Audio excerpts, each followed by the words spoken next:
আমার হাতে যে আইসিটা দেখতে পাচ্ছেন এটা হচ্ছে একটা ভোল্টেজ ডাউন আইসি। আমাদের এই আইসিটার মডেল হচ্ছে L78 5 CB, এটা মডেল নাম্বার। এটা আমাদের 12 ভোল্ট, 24 ভোল্ট, 36 ভোল্ট থেকে 5 ভোল্ট করে দেয়। নির্দিষ্ট একটা পরিমাণে ভোল্টেজ দেয় 5 ভোল্ট। তবে এটা দিয়ে কিছু চালাতে হলে আইসিটা অতিরিক্ত গরম হয়, তার জন্য আমাদের হিট সিঙ্ক ব্যবহার করতে হবে। তো এটাতে কিভাবে কানেকশন করবেন? কিভাবে কানেকশন করার জন্য এই যে এখানে আছে, এই যে এই পিনটাতে দিবেন পজিটিভ ইনপুট, এখানে মাঝখানে পিন দিবেন নেগেটিভ ইনপুট, আর এখান থেকে পজিটিভ আউটপুট নেবেন।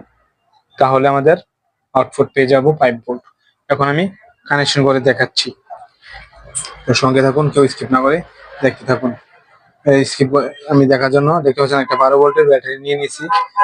প্রথমে আমি ব্যাটারিটাকে ভোল্টেজ মাপে দেখাচ্ছি আপনাদেরকে কত ভোল্ট আছে। ব্যাটারিটাতে দেখি কতটুকু ভোল্ট আছে। আমাদের দেখতে পাচ্ছেন 11.87 ভোল্ট আছে। আমি 12 ভোল্টের কাছাকাছি, সামান্য একটু কম 12 ভোল্ট থেকে, পয়েন্ট কম আছে 12 ভোল্ট থেকে। এখন এটা ইনপুট দেবো আমরা। এই যে এটা হচ্ছে আমাদের ইনপুট ভোল্টেজ, ইনপুট দিচ্ছি।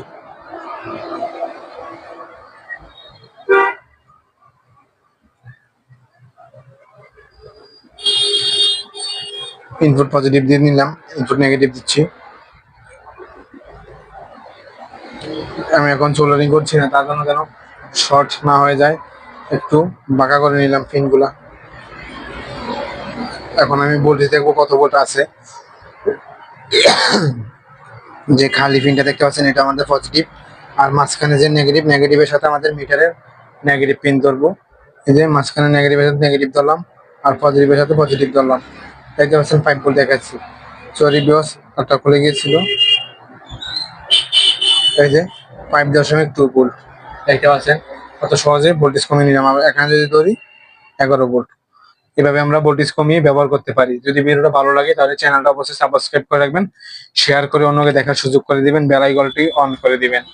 আর ভিডিওতে বুঝতে না পারলে অবশ্যই কমেন্ট করবেন, আমি কমেন্টটা বুঝিয়ে দেব অথবা নতুন করে ভিডিও বানাবো। সবাইকে অসংখ্য অসংখ্য ধন্যবাদ ভিডিওটি দেখার জন্য।